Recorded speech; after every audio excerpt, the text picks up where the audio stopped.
Olá, tudo bem? Estou aqui novamente para trazer mais uma palavra. E essa palavra é um dos assuntos que eu mais gosto, que é uma palavra profética. E se encontra no livro de Ezequiel, no capítulo 37. Que você possa se alegrar na presença do Senhor neste dia. Eu desejo que você tenha um dia abençoado na presença do Senhor. No livro de Ezequiel, capítulo 37... fala sobre a visão de um vale de ossos secos, em que o Senhor fez com que Ezequiel fosse arrebatado em espírito e pudesse, contemplar um vale de ossos secos. E o Senhor, na sua palavra, constantemente o Senhor utiliza-se de situações que possam representar algo maior. Essa profecia que se encontra no livro de Ezequiel, essa visão, ela representa algo em especial, que a gente vai falar mais pra frente. Então, Ezequiel ele foi arrebatado em espírito para esse vale de ossos secos. Ezequiel se encontrou diante daquele vale de ossos secos, os ossos estavam sequíssimos. O Senhor pergunta a Ezequiel se era possível que esses ossos se revigorassem e se esse exército que estava ali naquele vale pudesse reviver. Então Ezequiel disse ao Senhor que não sabia se poderia acontecer, mas o Senhor sabia se poderia reviver ou não esses ossos. Então o Senhor diz a Ezequiel profetiza sobre esses ossos. Ezequiel profetizou sobre esses ossos. Então daquele momento ouviu-se um barulho e aqueles ossos começaram a juntar, se interligar e começou a crescer ali tendões, músculo, carne naqueles ossos. Em visão, aqueles ossos começou a ser reconstruído. Mas, observando bem, Ezequiel viu que aquele exército numeroso que se levantou, eles não tinham vida. Observava-se que eles estavam todos completos, mas havia algo que faltava para estes ossos, esses seres, voltarem a viver. Então o Senhor diz para Ezequiel que ele sopraria dos 4 cantos da terra um espírito que fazia com que aqueles ossos revivessem. Profetiza esses ossos e os ossos secos. Ouve a palavra do Senhor, assim diz o Senhor a estes ossos. Eis que eu farei entrar o espírito em vós e vivereis. Porei tendões sobre vós, farei crescer carne sobre vós estenderei pele e porei em vós o espírito e vivereis, e sabereis que eu sou o Senhor. Então eu profetizei segundo me fora ordenado. Enquanto eu profetizava, eu vi um ruído e um barulho de ossos que batiam contra os ossos e se ajuntavam, um osso a osso. Olhei e havia tendões, enriqueceram carnes e se estendeu pele sobre eles, mas não havia neles o espírito. Então ele me disse, profetiza ao espírito, profetiza, ó filho do homem, e diz-lhe, assim diz o Senhor, Deus, vem dos 4 ventos, ó Espírito, e assopra sobre estes mortos, para que vivam. Profetizei, e o Espírito entrou neles, e viveram, e se puseram em pé, um exército muito numeroso. Então, a revelação que Ezequiel recebeu naquele dia, o Senhor mesmo deu, do que significava aquela visão de Vale dos Ossos Secos. E aqui no versículo 11 diz assim, filho do homem, estes ossos secos são toda a casa de Israel. Aqui mesmo o Senhor dá uma visão e o Senhor mesmo apresenta qual é a explicação para esse vale de ossos secos. Então o Senhor explica, o filho do homem, estes ossos são toda a casa de Israel. Eis que dizem, os nossos ossos se secaram e pereceu toda a nossa esperança. Estamos de todo exterminados. Portanto, profetiza e diz, assim diz o Senhor Deus, eis que abrirei a vossa sepultura e vos farei sair dela, ó povo meu, e vos trarei a terra de Israel. Nós sabemos que o povo de Israel foi um povo escolhido dentre os povos da antiguidade, porque foi um povo que se apresentou como o primeiro povo monoteísta, ou seja, que adorava um Deus único. E este Deus era o Criador dos céus e da terra. Então, esse Deus único que a quem o povo de Israel adorava é o nosso Deus, o Deus de Isaac, de Jacó e de Abraão. O Deus único, o Deus criador de todas as coisas. Então, esse povo tinha uma relação especial com o Criador. Então, não há como negar essa particularidade da nação de Israel. Por quê?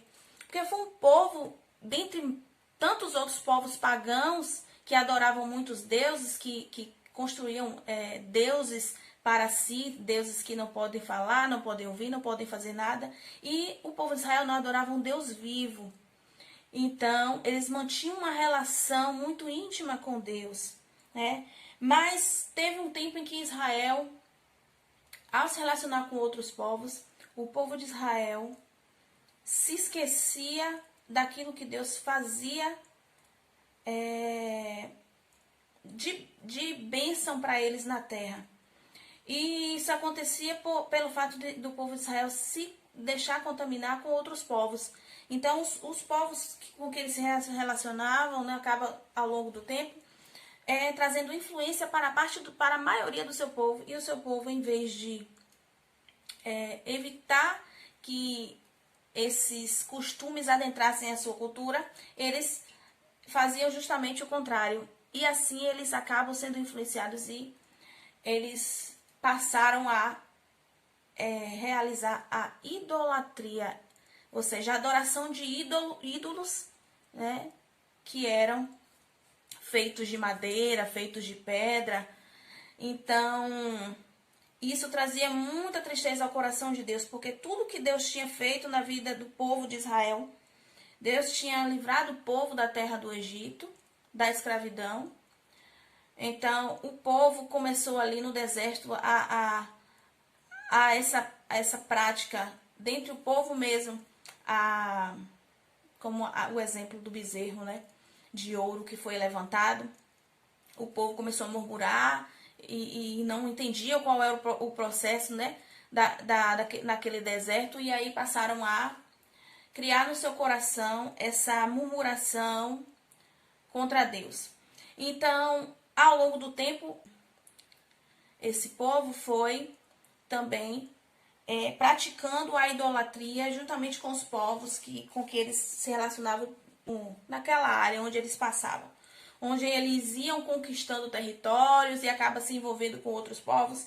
E isso fazia com que eles iam se afastando mais e mais de Deus. Eles realizavam coisas que, além da adoração a Deus, eles realizavam mesmos feitos que os povos pagãos faziam. Por exemplo, eles realizavam sacrifícios, por exemplo, de seus filhos a deuses estranhos. Então, eram coisas terríveis e isso causava uma certa ira no coração de Deus, porque o Senhor, ele tinha uma aliança com Israel e Israel estava quebrando essa aliança. Então, de certa forma, o Senhor puniu Israel de várias formas, porque o Senhor queria que o povo se arrependesse e voltasse o seu coração para o verdadeiro Deus, Deus vivo. Aquele que não precisa ser representado por madeira e não precisa ser representado por pedra, por rocha. É porque ele se faz presente através dos seus feitos, ele não precisa ser representado. O povo de Israel sofreu algumas consequências também dos seus pecados. Chegou um tempo que eles não tinham mais um território fixo. E o Senhor espalhou o povo, permitiu que fosse espalhado o povo por sobre a terra. E nós sabemos que isso faz com que um povo acabe perdendo aos poucos a sua identidade. Que foi o que aconteceu com Israel até o ano de 1948. Por quê? Porque o povo de Israel até aquele tempo não era considerado pelos países até então, né? Até aquele tempo, considerado como uma nação, né, oficial. E aquele povo sofria porque vocês sabem que a terra prometida, que se encontra lá naquela região de Israel, era uma promessa que Deus tinha feito a Israel. Israel almejava pelo cumprimento dessa promessa. Então, o povo de Israel queria muito isso. E eu sei que o povo sofreu as consequências de muitas coisas. E esse povo, com certeza, deve ter se arrependido e deve ter clamado a Deus por muito tempo para que Deus, assim como fizeram lá no tempo da escravidão do Egito, Deus ouviu o clamor daquele povo. Se aquele povo se arrepender dos seus caminhos maus, buscar a face de Deus, Deus, então, ouvir do céu o seu clamor, perdoaria seus pecados, sararia a sua terra. O povo de Israel estava sem unidade. Era um povo que estava espalhado perante os países, espalhado dentre os territórios que não eram deles, porque o sonho deles era estar na sua terra, a terra que o Senhor tinha prometido a eles. E eles almejavam isso, mas o Senhor permitiu que esse povo fosse espalhado. Nós sabemos que existiu um período que foi da Segunda Guerra Mundial, em que o povo judeu eles foram massacrados, né? Pelos nazistas. Nós conhecemos essa história. Foi uma história que abalou o mundo, que foram aqueles, não foram só os judeus, mas a sua maioria foram judeus. Existiam negros, homossexuais, dentre outros povos, minorias que eram considerados povos como se fossem povos excluídos da sociedade. O povo judeu é um povo que, embora nós sabemos que nós somos cristãos, eles não são, porque eles não aceitaram o Messias, aquele Messias que foi prometido. Eles não reconheceram o Messias e até hoje eles não creram. Mas mesmo assim, esse povo continua sendo um povo que foi escolhido para exaltar o nome de Deus aqui na terra, glorificar o nome de Deus. E Deus fala na sua palavra que não é por amor de vós que eu farei isso, que eu vou novamente fazer esse povo se levantar, mas é pela minha palavra, por amor ao meu nome e à minha palavra, porque Deus, ele é fiel. Para que cumpra a sua palavra, o Senhor falou que faria com que esse povo se levantasse novamente sobre a terra. Então, essa profecia de Ezequiel fala isso. E diz assim no capítulo 37, 13: sabereis que eu sou o Senhor quando eu abrir a vossa sepultura e vos fizer sair dela, ó povo meu. Porém em vós o meu espírito, e vivereis, e vos estabelecerei na vossa própria terra. Então sabereis que eu, o Senhor, disse isto, e eu o fiz, diz o Senhor. Então sabemos hoje que o povo de Israel é um povo que hoje não tem mais essa idolatria. Elas adoram somente um Deus, que é o Criador dos céus e da terra, o mesmo Deus de Isaac, de Abraão e de Jacó. Então, esse povo hoje se encontra lá no seu território. Sabemos que esse povo sofreu bastante durante esse período do Holocausto. E logo depois, devido a essa atrocidade, essa coisa terrível que aconteceu, a ONU ela reuniu os países para decidir se aquele povo voltaria para sua terra, né, como um povo com um território fixo e oficial, tornando-se assim uma nação. Então, para ter formação de uma nação, é necessário ter um povo em unidade, que querem formar uma nação. Isso Israel com certeza tinha, os israelitas teriam, mas esse povo estava espalhado. Então, esse povo teria que ter uma mesma língua e costumes parecidos. Esse povo, eles tinham esse desejo de retornar para sua terra. Então, acredito que o povo de Israel nunca perdeu a sua essência, nunca perdeu essa unidade, mesmo que estivessem todos, cada grupo de pessoas estivessem espalhados dentre os países e ali constituíram, né, suas famílias e foram deixando seus descendentes, mas aquela unidade existia, os costumes, tudo. Então, essa profecia de Ezequiel, ela traz esse pensamento, porque juntaria os ossos, os tendões, os músculos, mas faltava o quê? Que esses ossos pudessem viver. Então, o que faltava? Faltava uma ação sobrenatural, que era a ação do próprio Deus. Porque eu porei em vós um novo espírito, e vocês viverão. Então, o que o Senhor quer dizer? Que o Senhor faria com que aquele povo se levantasse sobre a terra novamente, porque o povo já estava sem esperança. Por quê? Porque esse povo estava espalhado. Qual a chance desse povo voltar para sua terra para poder ter a terra considerada como própria do seu povo e tornar-se uma nação oficial perante todas as nações do mundo, nas Nações Unidas, com todos os países mesmo, para decidir se o povo de Israel seria considerado uma nação oficial. E no ano de 1948 foi estabelecido que o povo de Israel deveria voltar à sua terra e assim tornar-se uma nação oficial perante todos os países.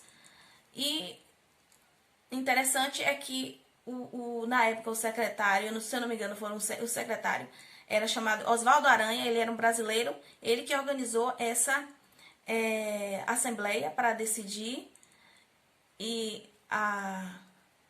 para decidir se o povo de Israel seria considerado como uma nação oficial. E aconteceu, em 1948, Israel foi considerado oficialmente uma nação. E, na minha opinião, isso é um acontecimento histórico, e na opinião de muitos também, porque ali se cumpriu essa profecia de Ezequiel, que o Senhor reuniria e congregaria todo o povo de Israel, de todos os países. E aconteceu que vieram, depois que o país foi considerado uma nação, esse povo pôde voltar para a sua terra. Então, vários povos judeus de todo o mundo saíram desse seu lugar para ir para aquele local. Então, povos que estavam espalhados por todo o mundo, povos judeus, eles foram congregados. Isso fez com que esse povo voltasse para a sua terra natal e ali pudessem estar até hoje como estão. Porém, vós o meu espírito e vivereis, e vos estabelecerei na vossa própria terra. Então sabereis que eu, o Senhor, disse isto e o fiz, diz o Senhor. Parecia impossível que isso acontecesse, porque para que um povo pudesse ser considerado uma nação, existem alguns requisitos, né? Então não é tão fácil. Um povo, não. Até hoje dá conflitos ali naquela área ali, né? Do Oriente Médio a respeito de Israel. Israel sofreu um tantinho ainda porque houveram guerras, né? Infelizmente porque aqueles povos não aceitavam que Israel estivesse naquele território. Mas até hoje Israel venceu nas suas guerras, porque quem garante a vitória do povo é Deus. Então, com certeza Deus agiu com o sobrenatural dele naquele povo. E nós sabemos que foi o povo escolhido para o povo que foi escolhido para que viesse o Messias. O Messias veio do povo de Israel. Então não há como considerar um povo que tem seu lugar especial no coração de Deus, assim como nós, porque através do povo de Israel, Deus prometeu que todas as pessoas, toda a terra seria abençoada. Ele prometeu isso para Abraão. Então, através de Jesus, hoje Jesus era um israelita. Então, através de Jesus, todos os outros povos gentios foi possível alcançar também essa misericórdia de Deus. Então, nós também fomos chamados filhos de Deus, assim como o povo de Israel. E tem um versículo também livro de Isaías, que diz assim, capítulo 66, diz assim, no capítulo 66, versículo 8, 6, do 6 ao 9. Voz de grande tumulto virá da cidade, voz do templo, voz do Senhor que dá pago aos seus inimigos. Versículo 7. Antes que viesse de parto, antes que tivesse, capítulo 66, versículo 7, diz assim, Isaías. Antes que estivesse de parto, deu à luz, antes que viessem as dores. Nasceu-lhe um menino. Quem jamais ouviu tal coisa? Quem viu coisa semelhante? Pode acaso nascer uma terra num só dia? Ou nasce uma nação de uma só vez? Pois Sião, antes que viessem as dores de parto, deu à luz a seus filhos. Sião representa Jerusalém. Então, a nação santa, né? Então, a nação de Israel. Então, pode acontecer isso? Em um só dia, nascer uma nação? Essa profecia está escrita lá no livro de Isaías. Quanto tempo tem que foi escrito Isaías? É uma profecia que, acredito eu, se cumpriu naquele dia lá da reunião das Nações Unidas, em que em um dia só, numa reunião, uma nação foi estabelecida sobre a terra. Para mim, não há como negar que isso é uma profecia que se cumpriu, na minha opinião. É muito linda mesmo. Eu sou apaixonada por escatologia, por profecias em geral. Então, para mim, isso é uma palavra muito bonita, muito profética. Essa palavra de Ezequiel, em que Deus congregaria todo o seu povo espalhado sobre a terra e traria de volta para a sua terra. E trouxe. Aí, até hoje aí, o povo de Israel está aí.